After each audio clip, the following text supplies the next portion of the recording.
Hi, welcome to episode 252 of your favorite daily podcast, A Couple of Things, a podcast about things. Today's episode is another UX episode, and I'm going to be talking about how to analyze and use feedback from App Store reviews to influence research or product or design decisions. So, previously on this podcast, I think maybe even in season 1, I have talked about other sources of insights beyond just talking to people, where you can do secondary research that is not just literature reviews of existing research that people have done before, and how you can get insights when you can't necessarily directly one-on-one talk to your end users for whatever reason that maybe you don't have buy-in from your team, or you're on a tight timeline, or whatever the reasons may be. The situation is that either you can't directly talk one-on-one with users maybe yet, or maybe you're exploring, you're looking for ideas what to improve, those kinds of things. And I talked about 4 ways that you can do this, and one of the 4 ways is from App Store reviews or review sites basically. But in this case, I'm going to focus on App Store reviews, and I'm going to talk about how to analyze and use the feedback that you get from your App Store reviews a little bit more in depth than I have previously. So the first thing, and it seems rather obvious, is to gather all the feedback from the app stores. And I say app stores plural because there are multiple app stores. It seems rather obvious, but some people will focus on just one app store, or maybe the Apple store or the Play Store. If your app is available on multiple app stores, you should be looking at the reviews on all those places. And there are tools that allow you to extract those insights, extract the texts and the reviews from the App Store into a Google Sheet or a document or an Excel sheet or whatever.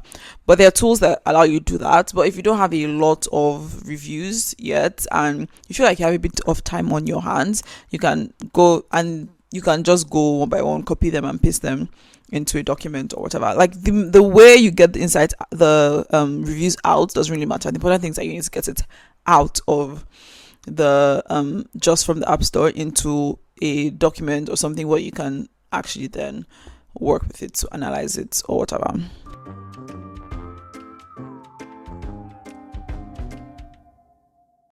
So gather the reviews, and I mean, go beyond just we had 10 5-star reviews or 10 5-star ratings and 1 2-star rating like that. We're going beyond that. We're going further. We're going deeper than that, please. So when you have all of these insights, then not insights. It's not yet insights. It's still data. When you have all of this data, which is the content, the text of the reviews, there are 2 ways you could approach the next step. Now with the AI tools and everything, you could do some text analysis through the AI tools. And I'm sure that there are some that are specifically dedicated to text analysis. But if you don't have access to those tools, you have to do the old-fashioned way. I'm not going to go into details about how to do it with AI because I'm sure there are so many resources out there, and you can even ask the AI to teach you how to use it to do text analysis. So not going to go into that. Just know that you can do that, but I wouldn't put all my hopes into that. And it's also important to still read through the text yourself so you can see if the AI misses anything in its analysis. I don't refer to AI as he or she.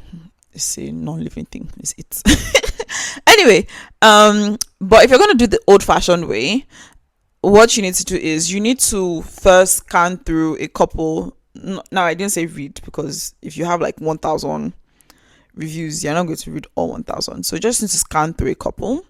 And you want to start with focus first on the extremes, because that usually is very helpful to get rid of them. Because sometimes the ones on the extremes where it's 5-star ratings or 1-star ratings is usually it sucks or it's really great, and it doesn't really usually have a lot of additional information. So you can start with those ones, just to scan through, see if there's anything besides this sucks or this is great.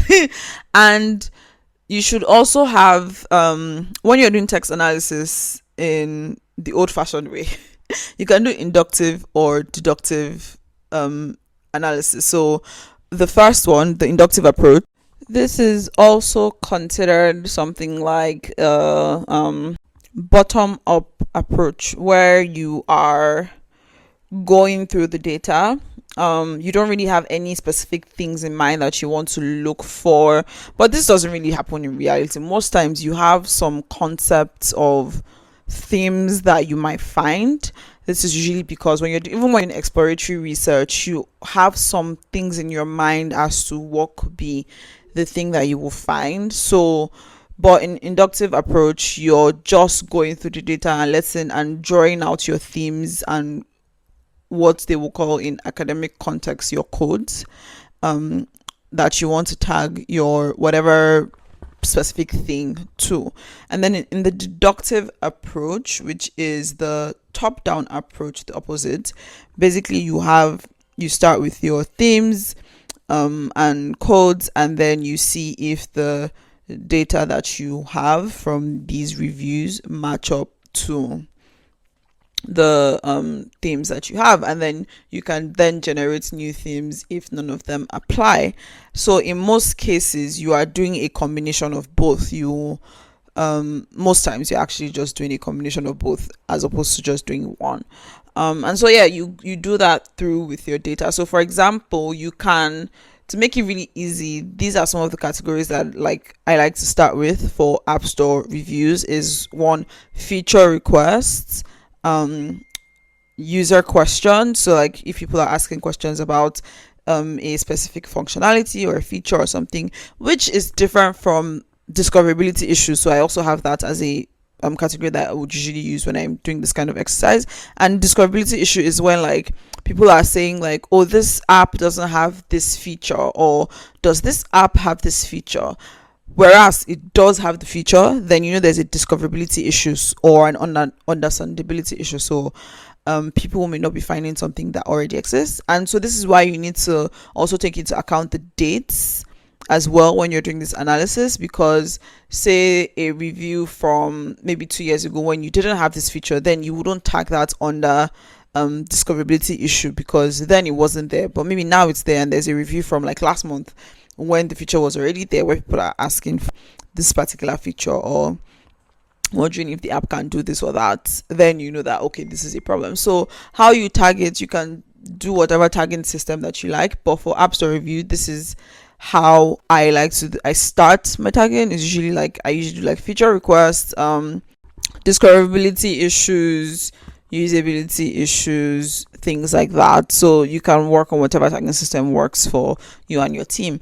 And then of course after this, you need to then work with your team to prioritize these issues, work with the product manager, the designer, if you're not in any of those roles, and see how to prioritize these issues. If there's things on your roadmap that relate to those issues that maybe need to be moved up, or maybe it's not in your roadmap at all and it needs to be worked on, or if it's a simple fix that you can just do without going through a whole committee and whatever, then you go ahead and do that. And you can even work with your marketing team. For example, if you're seeing that people are not aware that if a feature exists, you can, while you're working on like revamping the design or whatever, you can work with the marketing team to do like awareness with your customers, sending emails like, oh, did you know you could do this in the app or on your social media platforms or whatever. So there are many ways that you can use the insights that you get when you do this analysis. And then this is why it's good to do this as a regular exercise, so that you don't have to look through 1,000 reviews.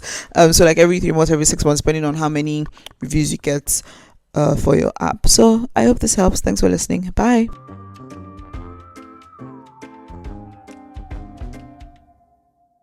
There's still over 100 episodes to go. I still need questions. I still need suggestions of who to talk to. I still need people who want to come on to talk about something to fill the form. So please do that. Thank you very much. And yeah, do like, share, subscribe if you found it interesting, insightful, and all the nice things. Bye.